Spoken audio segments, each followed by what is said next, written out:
Alright guys, I've got a cracking video lined up for you today, so let's just go ahead and jump straight into it, shall we? So, this lady right here, she's called Savannah Glembin, and she's currently going through some serious scrutiny for a video that she posted some time ago. First and foremost, let's start off with some context to the situation, shall we? Savannah is a 25-year-old TikTok influencer, among other things. Now, Savannah has amassed over 1 million followers on TikTok, and she seems to be doing quite well on the platform. She uploads a lot of mum content, a lot of family content, a lot of the stuff that we see a lot of all over TikTok, and usually tends to do quite well for views, as it's wholesome. Fine, right? Well, yeah. She's actually been a full-time content creator for a number of years, and she earns incredible money off this. What's that? Yeah, you guessed it. If you didn't know, I made an OnlyFans last year after the world got hit with the pandemic, and I had no idea I would be as successful on that platform as I am now. Literally, I thought I would make $3,000 tops. In fact, I made $42,000 my first month and averaged around $25,000 a month since. $42,000 in 1 month! My God, if I was a woman.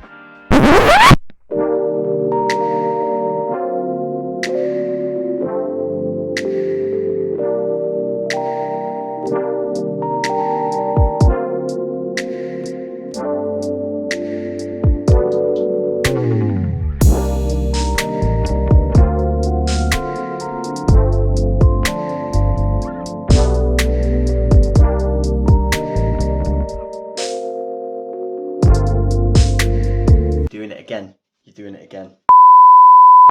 But apparently, this amount of money or clout just wasn't enough for Savannah, and the TikTok account came about just as soon as she became a mother. And she used this account to post funny, family, wholesome content.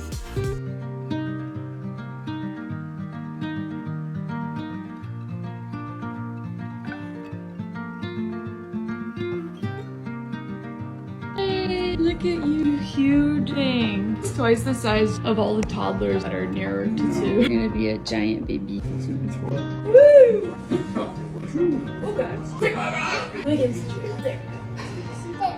You would actually. Now, nobody is saying that there's anything wrong with this. Some of the content is actually really wholesome. This lady just wants to share her family experiences with the public, and that is absolutely fine.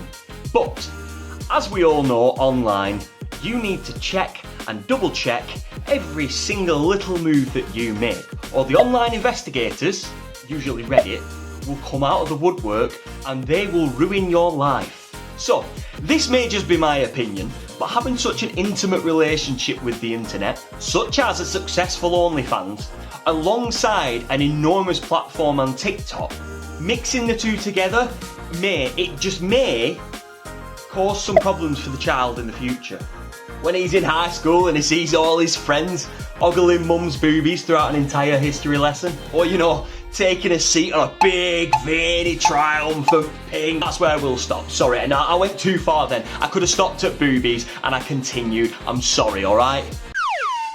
And I will just stress, that does not mean I think her choices are wrong. Listen, get that bag. 42 grand in a month. I personally would just hate to be the child in that scenario. That's all. So, let's see what it is that stirred up so much controversy for Savannah, and what it is that's inevitably led to her child being taken away while CPS investigate.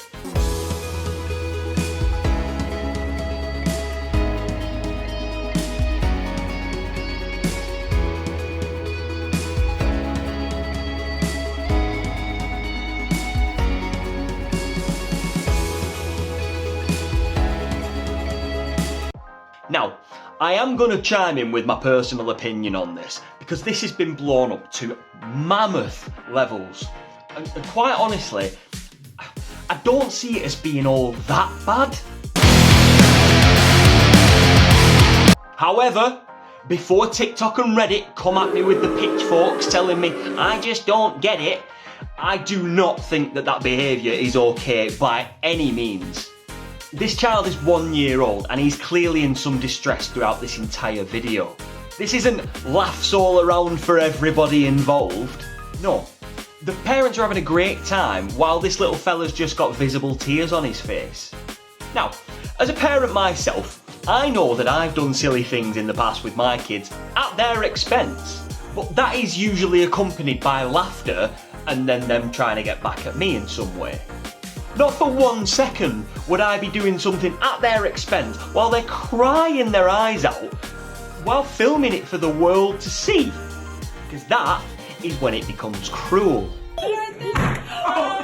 The situation here is that, yes, what these guys are doing in this video is cruel, but I don't think that they're doing it with any intention of hurting or harming the child in mind. It seems that they've just overlooked the child's emotional state while filming, and they've been more focused on clicks and views than the fact that they've got their infant wrapped in cling film. So as we all probably know, Reddit got a hold of this video about a year after it was actually posted, and CPS turned up at the house and they removed the child from Savannah's custody while they went and investigated the whole situation, which led to her posting this video immediately after. I don't even know how I'm gonna start this.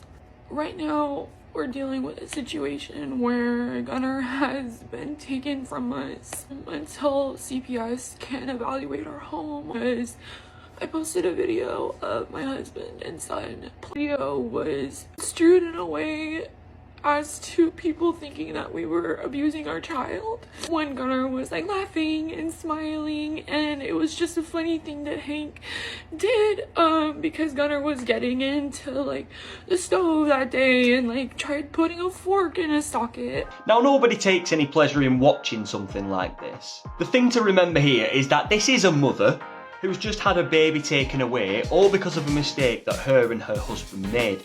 And this is just as emotionally jarring for the child, if not more. Just watch your video first and think about the 1 million+ people that are going to see it before you post it. For the same reason that I don't ask the missus to start filming when I put my daughter on my shoulders and run as fast as I can down to the other end of the street. Also for the same reason that when my stepson wants to recreate WWE moves onto the sofa, the camera stays away. Are you ready? You're right. Just wanted to let you know that everything I've just stated a few minutes ago about what I do with my kids, none of that's ever taken place in this house. Massive lie. It's all just for views. You know, don't take my kids away, please. Like Hank like playfully wrapped him in cling wrap. He had room to move. Like he looked like a little worm, like a little cucumber. He was at no point in distress or crying or anything like that. There are other things he can do for your little cucumber to stop him putting his fingers in sockets, though, right? Cops showed up at our door and separated us as a family. Like we went down and like made our statements and thinking that like Gunnar was gonna like be returned to us that day. And that like CPS would do their investigation and see that our home is safe. And that we meant our child no harm. I don't know what to do. Whether to stay quiet or post a video or like private my social media. Yes, private it. You're still posting videos to the internet after the internet are the ones that have caused you to have your child taken away. The first thing you do is stop posting. Now, it feels like this, of course, is a very genuine reaction to a very real situation. And TikTok and YouTube aside, I do believe that these guys have just made an honest mistake.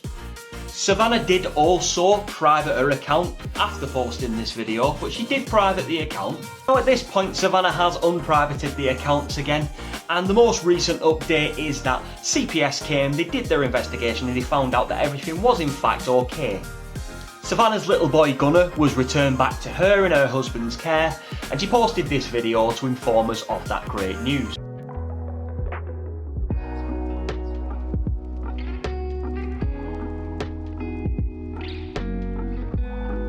She put in the description, CPS cleared us of wrongdoing and determined our home with us is a safe one for our son. Despite that, a hard lesson was learned, a mistake we will never make again. This weekend was extremely traumatic for us as a family and will be taking a long time away to heal.